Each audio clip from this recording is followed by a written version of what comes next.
ये कहानी एक पंछी की। एक लकड़हारा जंगल में अच्छे लकड़ियां काटने के चक्कर में जंगल के इतनी दूर चला गया कि वो वापस आने का रास्ता ही भूल गया। वो लकड़हारा जंगल में पूरी तरह से भटक गया। वो बार बार इधर उधर वापस आने का रास्ता ढूंढ रहा था, पर उसे वापस आने का रास्ता नहीं मिल रहा था। और इसी वजह से वो बहुत ही परेशान हो गया और काफी थक गया। काफी थके होने की वजह से उसे भूख भी लगी थी और काफी जोर से प्यास भी लगी थी। फिर वो लकड़हारा मन ही मन सोचने लगा कि सबसे पहले पानी की तलाश करते हैं, पानी पीते हैं, अपनी प्यास बुझाते हैं, उसके बाद वापस जाने का रास्ता तो मैं ढूंढ ही लूंगा। और यही सोच के वो लकड़हारा पानी की तलाश करने लगा, पर उसे जंगल में कहीं पानी नहीं मिली। प्यास इतनी तेज लगी थी कि मानो अभी अभी उसकी जान निकलने वाली हो। उसके बाद वो लकड़हारा परेशान होकर एक पेड़ के सामने बैठ गया और मन ही मन सोचने लगा कि काश कहीं से थोड़ी सी पानी मिल जाती तो उसे पी के अपने में प्यास बुझा लेता। और ये सब बातें वो लकड़हारा अभी मन ही मन सोच ही रहा था कि अचानक एक बूंद पानी उसके हाथ पे आके गिरी। फिर जब उसने ऊपर नजरें दौड़ाई तो उसने देखा कि पत्तियों से होके पानी की बूंदें नीचे टपक रही थी। उस टपकते हुए पानी को देख के लकड़हारा बहुत ही खुश हो गया। फिर वो झट से उठा और पत्तियों से एक कटोरा बनाया और उस कटोरे से टपकते हुए पानी को इकट्ठा करने लगा। जब बूंद बूंद से वो कटोरी भर गई और जैसे ही वो लकड़हारा उस पानी को पीने की कोशिश करता है, तभी वहां एक पंछी उड़ के आती है और अपने पंजे से झटका मार के उसके कटोरे को नीचे गिरा देती है। उसके बाद वो लकड़हारा वापस अपने कटोरे को उठाता है और बूंद बूंद पानी इकट्ठा करने लगता है। कुछ देर बाद जब बूंद बूंद से कटोरी उसकी वापस भर जाती है और जैसे ही वो दूसरी बार पीने की कोशिश करता है, वो पंछी दूसरी बार आती है और अपने पंजे से झटका मार के उसके कटोरे को नीचे गिरा देती है। ये देख के लकड़हारे को बहुत ही गुस्सा आया। फिर उसने वापस अपने कटोरे को उठाया और बूंद बूंद पानी इकट्ठा करके वापस उसे भर के तीसरी बार जब उसे पीने की कोशिश करता है, तो वो पंछी तीसरी बार आती है और अपने पंजे से झटका मार के उसके कटोरे को नीचे गिरा देती है। जब तीसरी बार उस पंछी ने उसके कटोरे को नीचे गिरा दिया तो उस लकड़हारे का गुस्सा बहुत ही ज्यादा तेज हो गया और उसने अपने कुल्हाड़ी फेंक के उस पंछी को मार डाला। उसके बाद लकड़हारा मन ही मन सोच रहा था कि बूंद बूंद पानी टपक रही है, इसका मतलब जरूर पेड़ में कहीं इकट्ठा पानी होगा। उसके बाद वो लकड़हारा पेड़ में चढ़ के उस पानी को ढूंढने की कोशिश करता है। तभी वो देखता है कि उस पेड़ में एक बहुत ही बड़ा विशाल सांप सोया हुआ था और उसके मुंह से जहरीला लार टपक रहा था, जो पत्तियों से होके नीचे गिर रही थी। उस नज़ारे को देख के उस लकड़हारा के पांव तले जमीन खिसक गई और वो ऊपर की ओर देखते हुए कहने लगा कि हे प्रभु, ये हमसे कैसी भूल हो गई। उस पंछी ने तीन बार मेरी जान बचाने की कोशिश की और मैंने उसे ही मार डाला।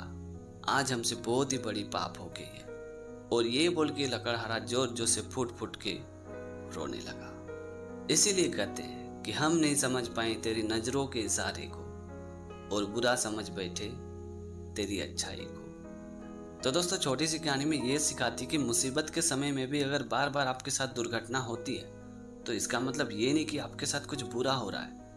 इसका मतलब ये भी हो सकता है कि आपके साथ कुछ अच्छा होने वाला है। ये कहानी है कामयाबी की। काफी पुराने जमाने की बात है। एक गुरु के दो शिष्य थे। एक शिष्य पढ़ने में बहुत ही तेज और चालाक था, जबकि दूसरा शिष्य पढ़ने में बहुत ही कमजोर था। पहला शिष्य जो पढ़ने में तेज था, उस शिष्य का लोग बहुत ही प्रशंसा करते थे, उसकी इज्जत करते थे, मान सम्मान करते थे।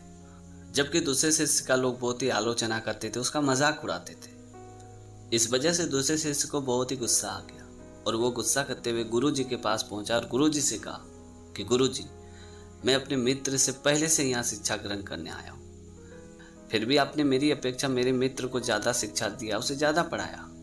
ऐसा क्यों?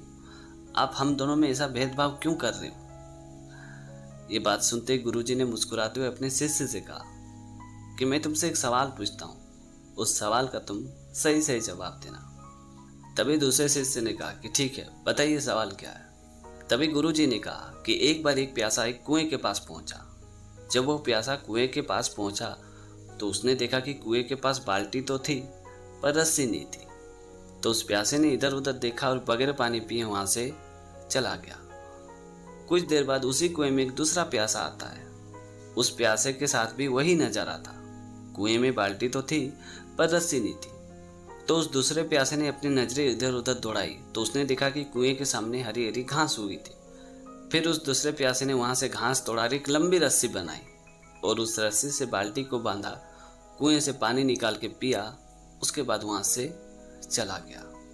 अब तुम बताओ कि उन दोनों प्यासों में सबसे ज्यादा प्यास किसको लगी थी। ये बात सुनते उस शिष्य ने गुरुजी से कहा कि गुरुजी, इसमें पूछने वाली कौन सी बात है।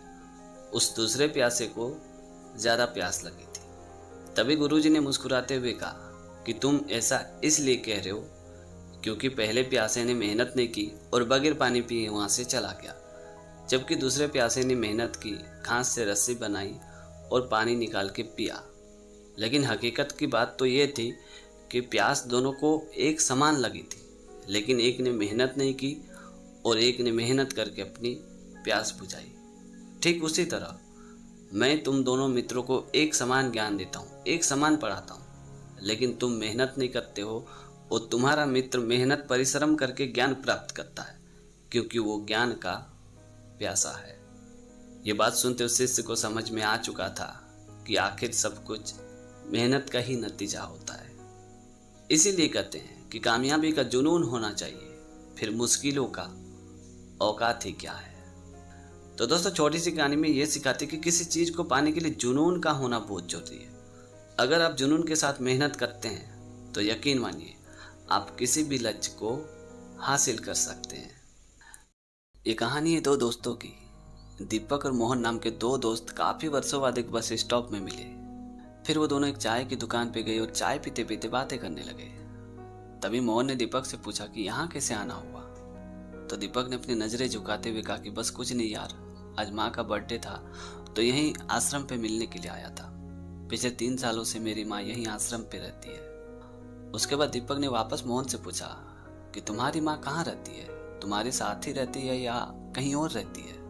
तभी मोहन ने बड़ा खूबसूरत सा जवाब दिया कि मैं इतना भी बड़ा नहीं हो चुका हूँ कि मैं अपनी माँ को साथ में रख सकूं, बल्कि मैं ही अपनी माँ के साथ में रहता हूँ, वो भी बचपन से। ये बात सुनते दीपक की आंखें शर्म से नीचे झुक गई। तो दोस्तों, छोटी सी कहानी में ये सिखाती कि जिंदगी में कुछ बनो ना बनो, लेकिन बुढ़ापे में अपने माँ बाप का सहारा जरूर बनो। यकीन मानिए जीवन सफल हो जाएगी।